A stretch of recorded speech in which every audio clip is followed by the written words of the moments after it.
Guillaume, que peux-tu me dire au sujet de la vie?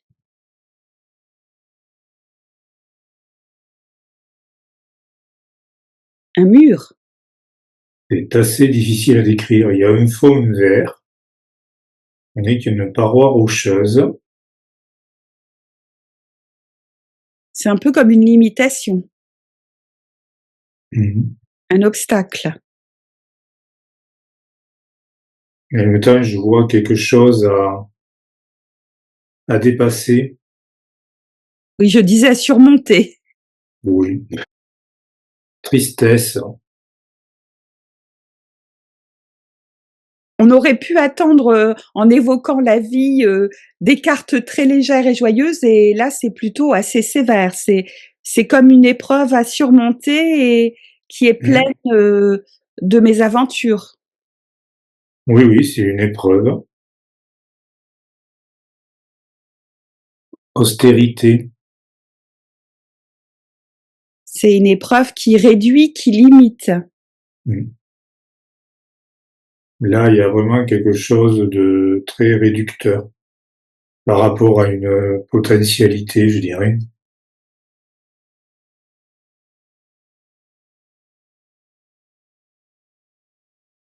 Ça, c'est un paysage.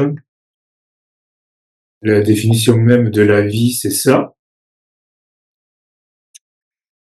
Mais à l'heure actuelle, à ce jour, ça a été transformé en ça. En une expérience douloureuse, limitante et enfermante. Voilà.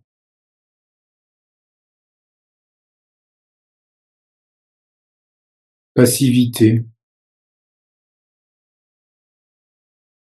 Comme si la vie était devenue quelque chose de très terne, une forme d'inertie. C'est surtout ça, c'est que ça, elle a été orientée vers l'inertie. Il y aurait comme un détournement de la vie. Est-ce que ce sont encore les entités qui sont derrière tout ça? Contrainte et dépendance. Eh bien, c'est très lourd tout ça, hein? C'est que des cartes négatives, en fait, avec la carte de la nature au milieu. Et vraiment, c'est ça. Actuellement, la vie, c'est face à un mur. Donc, avec toutes ces cartes négatives qu'on a. Au milieu, j'ai celle-là qui doit être la vérité. Donc, clairement, elle est transformée.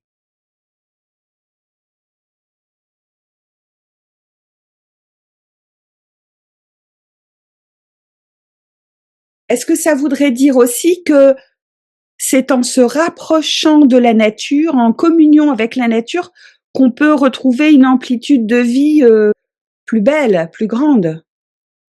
Oui, la vie, c'est cette carte, c'est la nature. Donc, pour se rapprocher de la vie, il faut se rapprocher de la nature. C'est pour ça que là, je voyais un obstacle, parce qu'en fait, en bas, on voit des petites herbes, quelque chose qui essaie, en fait, je sais pas si on le voit, de monter, de gravir. Oui. En fait, il faut revenir à la nature, ou reconquérir tout ce désert qui a été créé. Et ça passe par un retour à la nature, c'est sûr.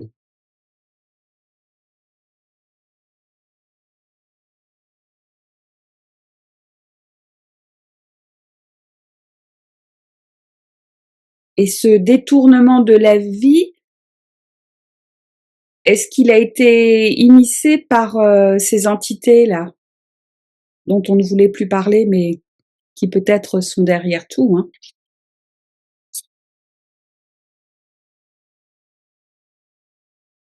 Choix. C'est le choix de chacun. Oui, c'est pas tellement les entités directement, mais c'est le choix qu'elles ont orienté qui a fait que. Parce que tout le monde a le choix. Donc ça passe, c'est toujours pareil par la manipulation, mais les orienter vers le choix qui les a arrangés.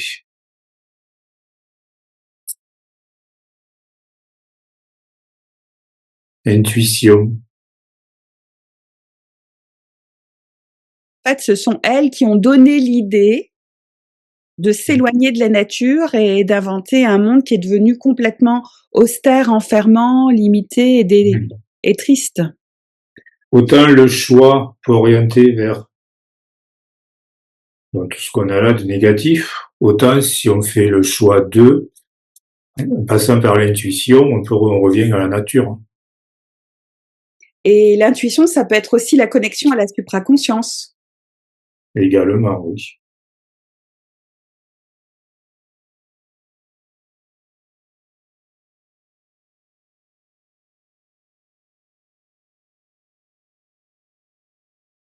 Et de nouveau, une restriction.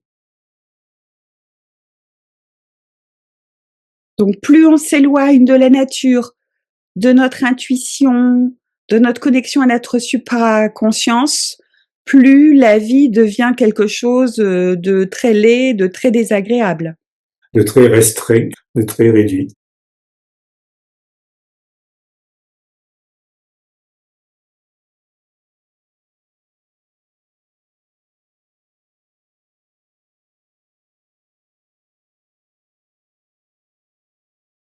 Alors, tu prends juste quelques respirations. Guillaume, je te demande, en connexion directe à ta supraconscience, sans l'usage des oracles, totalement connecté,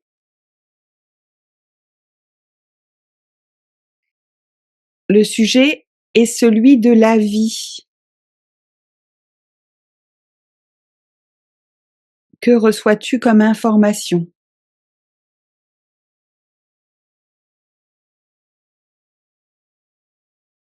L'eau.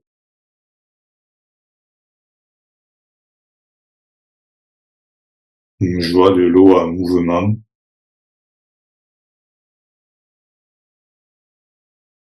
Je vois beaucoup de mouvements.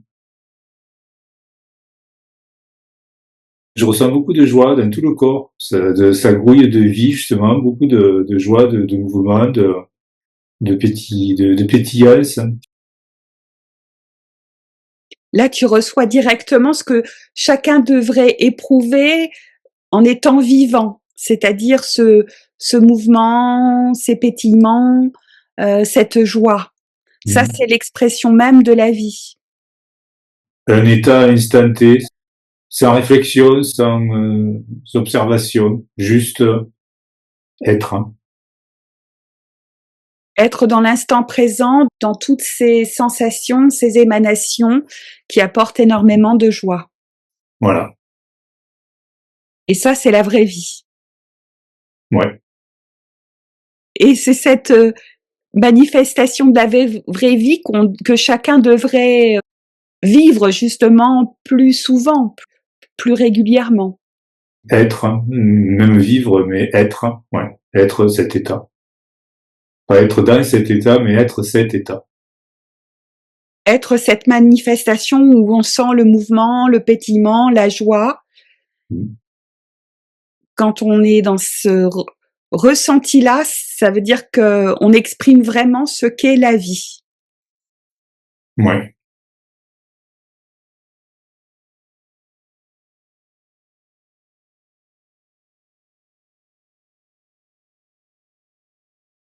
Est-ce que c'est le sens de la vie? Le réel sens de la vie, c'est ça, c'est d'exprimer, de ressentir tout ça?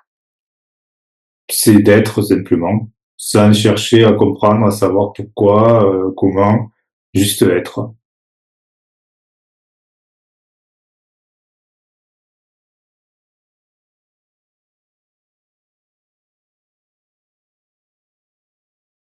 Est-ce que tu reçois encore autre chose comme information? C'est toujours ça, en fait. Après, je vois l'évolution, grandir, tout ça, mais un peu comme si un programme se mettait en marche et qu'on avait juste qu'à profiter de l'instant présent et à être. Et pas se poser de questions. La joie, tout. Même en grandissant, en vieillissant, je ressens que ça. Donc l'expression primordiale et essentielle de la vie, ce serait juste d'être dans cette manifestation de pétillement et de joie. Mmh. Alors je peux imaginer aussi dans le partage, dans l'échange. Et après, voilà, je vois plein d'interactions, mais toujours pareil, et plus il y a d'interactions, plus la toile, on va dire, de joie, de vie s'étend. C'est quelque chose qui est inné, qui est intrinsèque, c'est étendre et élargir.